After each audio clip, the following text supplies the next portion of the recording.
ہمارے ہاں عموماً گھر میں چند بچے ہوتے ہیں. ایک بچہ بڑا ڈسپلن والا ہوتا ہے، آپ کہیں لے جاؤ تو بیٹھ جاتا ہے، آپ کے ساتھ ہی چپکا رہتا ہے. آپ میں سے جو اپنے بچوں کو لے کر جاتے ہیں ان کو تجربہ ہوگا. اور ایک بچہ ہوتا ہے جو بیٹھتا ہی نہیں ہے، نہ گھر میں بیٹھتا ہے نہ کہیں اور بیٹھتا ہے، ادھر سے ہماری جمپ ادھر گیا، ادھر سے ہماری جمپ ادھر گیا. یعنی ایک ایکٹیو ہوتے ہیں اور ایک بچے اوور ایکٹیو ہوتے ہیں. تو وہ بہت زیادہ جو بیٹھتا نہیں ہے نا، غصے سے پکڑ کے اس کا ہاتھ پکڑ کے بیٹھانا، وہ پھر تھوڑی دیر بیٹھ جاتا ہے پھر بھاگتا ہے، پھر ادھر نکل، پھر کدھر چلا گیا. ہوتا یہ ہے کہ پھر ایسے بچے کو والد اپنے ساتھ گھماتا ہی نہیں ہے. اس کو رکھو اپنے پاس، تو آ جا تو مت بیٹھا ہے، آپ آ جاؤ.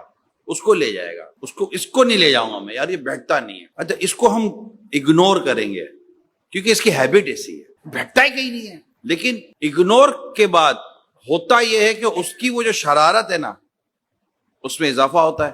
وہ ڈسپلن والا نہیں بنتا، وہ مزید بگڑتا ہے. کیونکہ اب اس کے اوپر وہ جو اس طرح کی جو شفقت پدری تھی وہ بھی جاتی رہی، اور اس کو چھوڑ دیا جاتا ہے، اس کو نیچے بھیج دیا جاتا ہے، اس کو گھر سے باہر نکال دیا جاتا ہے کیونکہ وہ ماں کو بھی تنگ کر رہا ہوتا ہے، بیٹھتا ہی نہیں ہے.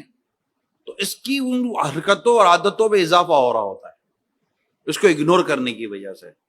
جبکہ حقیقت یہ ہے کہ یہ زیادہ، کیونکہ وہ تو ویسے ہی ماشاءاللہ اس کو ڈسپلن ملا ہوا ہے، نظم و نسق ملا ہوا ہے، ٹھنڈا ہے، مزاج صحیح ہے.